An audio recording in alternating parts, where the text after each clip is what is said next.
It's not what they call you, it's what you respond to.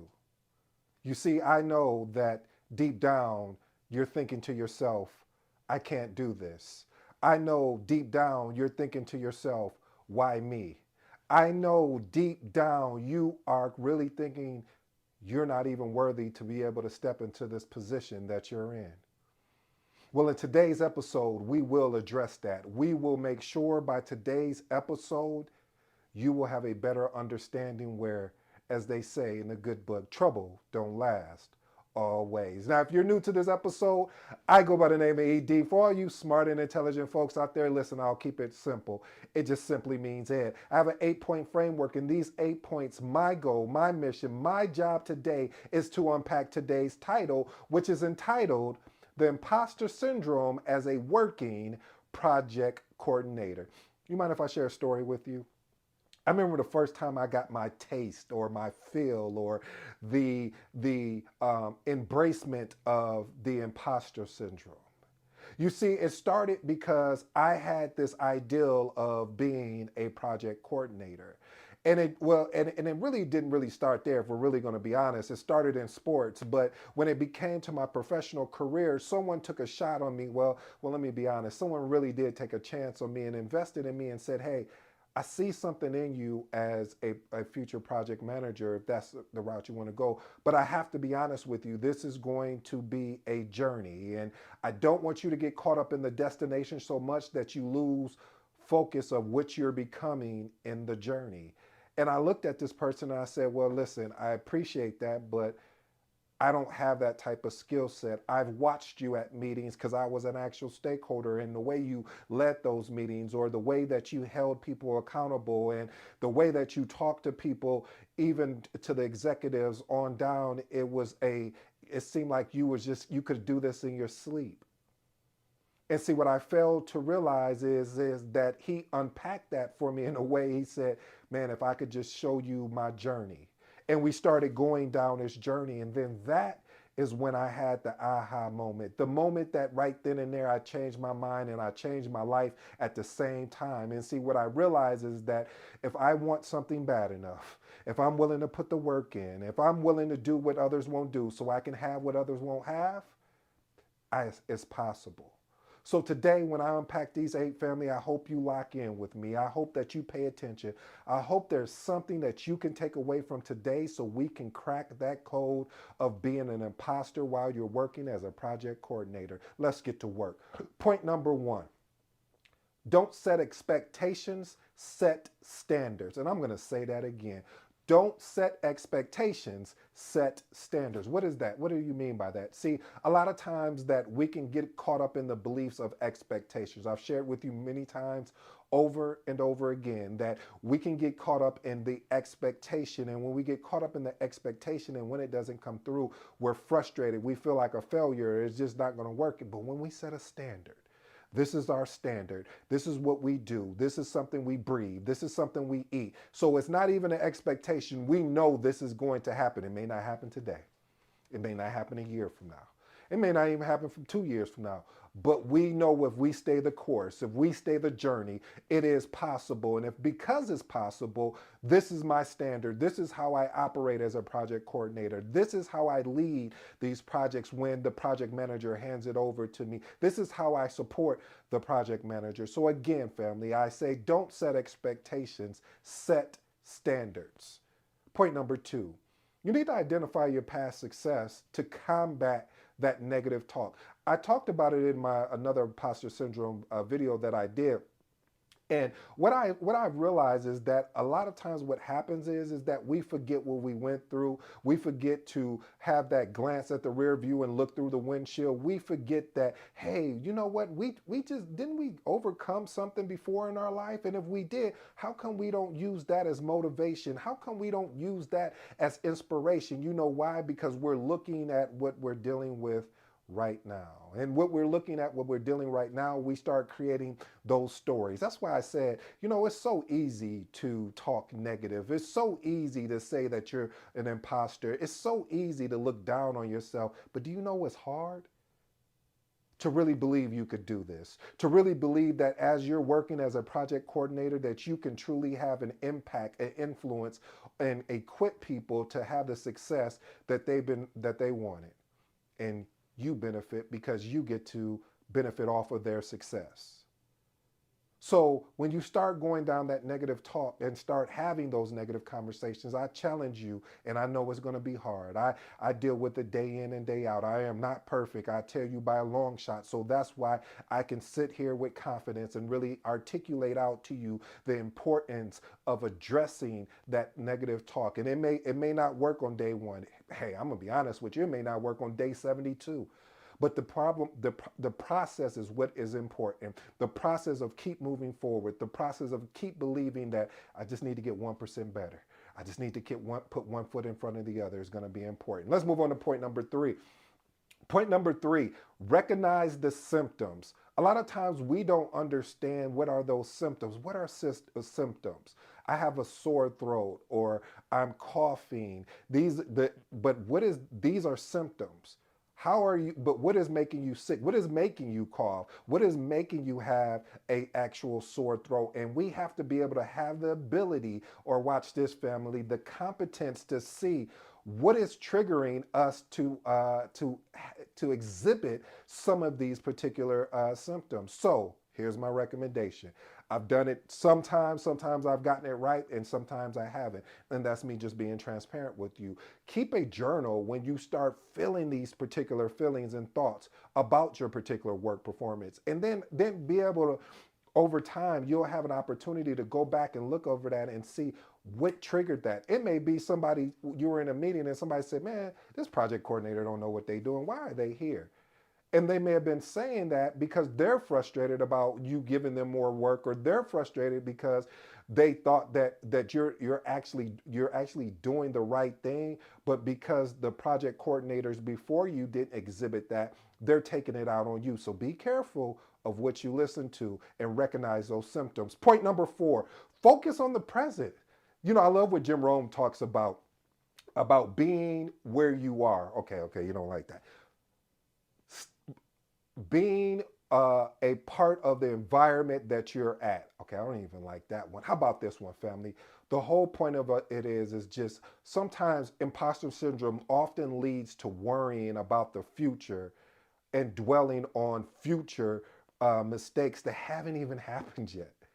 Why not focus on where you are? Why not focus on the actual present and focus on the tasks that are in front of you? Here's an actionable item. When you find yourself worrying about the future or ruminating over the past, gently redirect yourself to the present moment. Gently push yourself to what the actions you can take now. Let's move on to point number five. Embrace failure as part of the process. Nobody loves the process. I know we all want to actually get to where we need to get to, but the process is something amazing. I used to remember my mom made this bang. I mean, just she every time she made one of these particular cakes, it's called a 7-Up pound cake. Yes, a pound cake. When she made that pound cake, in the community, we say she put her foot in it. And what we mean by that is that her ability to put together all of these ingredients and what comes out of that is so amazing. And a lot of times what we forget as we are going through our process is that we have to embrace the failure. All of those ingredients really are allowing us to get to the destination that we need to get to. And that is, and honestly, if we're really going to be honest with you, when you do have a growth mindset when it comes to this particular ideology, the destination doesn't really even matter because you're constantly trying to find ways to improve on yourself. But sometimes we need to understand that there is a destination there, but it really doesn't matter because the journey is what shapes you. The journey is what molds you. The journey is what really grows you up into embrace the failure or setback, and then you just take your time, just slightly. Now don't stay there too long, but stay there just enough so you can reflect on the lessons and learn and understand what opportunities can you extract out of that particular failure and improve, and then actually improve. Point number 6, celebrate your unique journey. Again, I keep talking about the journey. I know you guys gonna get tired of me. Y'all might start calling me journeyman, but celebrate your unique journey. You need to recognize that the path of actually working and becoming a project coordinator is really a unique and is valuable. So celebrate that journey, including the challenges, the obstacles that you've had to overcome during this journey. One of the things, and this is just a sidebar I was just thinking about as I'm talking to you, family, is that when you are in an interview, really good interviewers always they ask a probing question, and it's phrased all different ways, but it's here's the foundation of the question is, what did you do when you were challenged with something, meaning like challenged with leading assisting the project manager or actually leading a project? How did you respond? What stress were you under? And I've listened to people how they respond to that, like, oh, I never really had that, and we all know that's a lie. They'll say, well, I was just able to push through, but that doesn't give the interviewer who's looking to hire you anything to go off of. And so what I'm saying to you, family, is being able to, what we talked about, document some of those imposter syndromes or feelings, and then you talk about that. See, I take, when I'm interviewing, I literally take things that I've been through, because a story of what you actually, the trial and tribulation that you had, and then how you accomplish it. It's not sounding cocky. It's not sounding arrogant. They asked a question. You need to provide the answer. Let's move on to point number 7. Refrain from imposter syndrome as a growth opportunity. What do you mean by that, ED? What I mean is that view imposter syndrome as a sign that you're stepping outside of your comfort zone.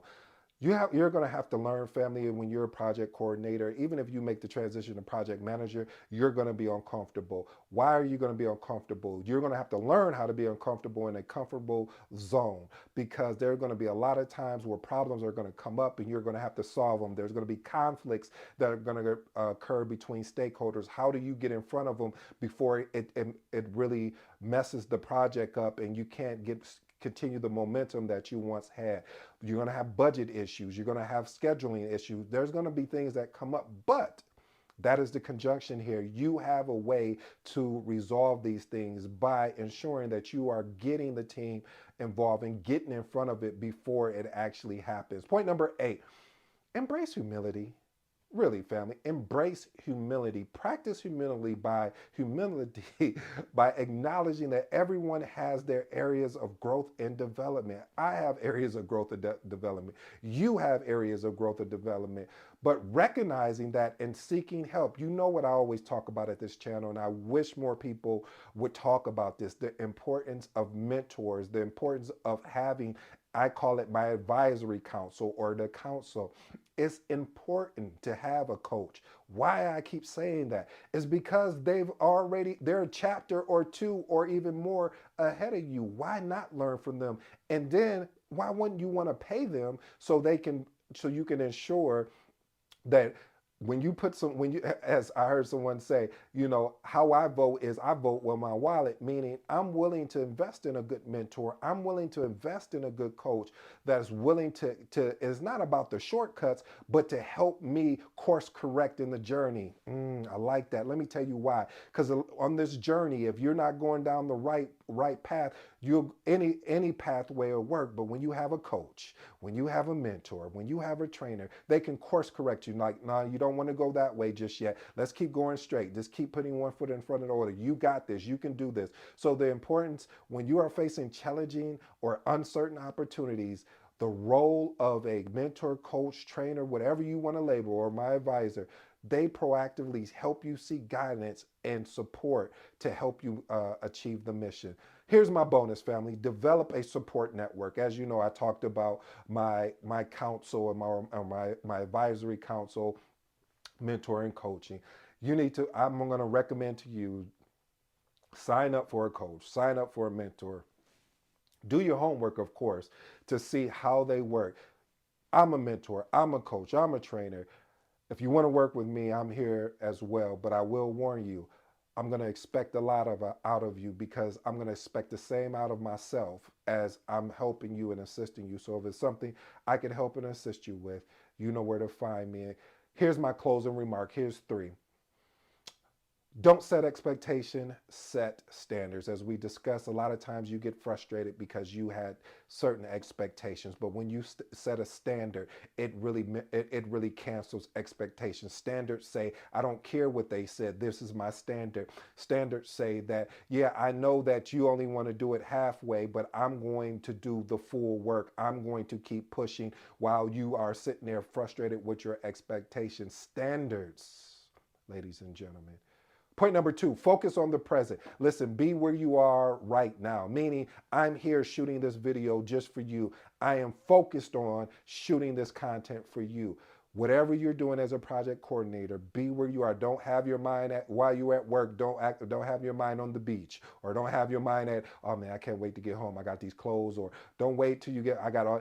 Just be where you are. You're going to get to that place eventually, but just focus on where you're at. And the last and final point, I'm going to say this, families, you truly want to embrace humility. And that basically, practicing humility allows you to really acknowledge some areas of opportunity for yourself, meaning growth and development, and recognizing that seeking help is not a negative thing. It's saying that because I want to be better than I was, I'm willing to invest and work with a coach, mentor, or trainer so I can take my career to the next level. Family, I hope you enjoyed today's episode. I go by the name of ED. Until next time, you know my slogan, you know my motto. It's simple. I'm out of here.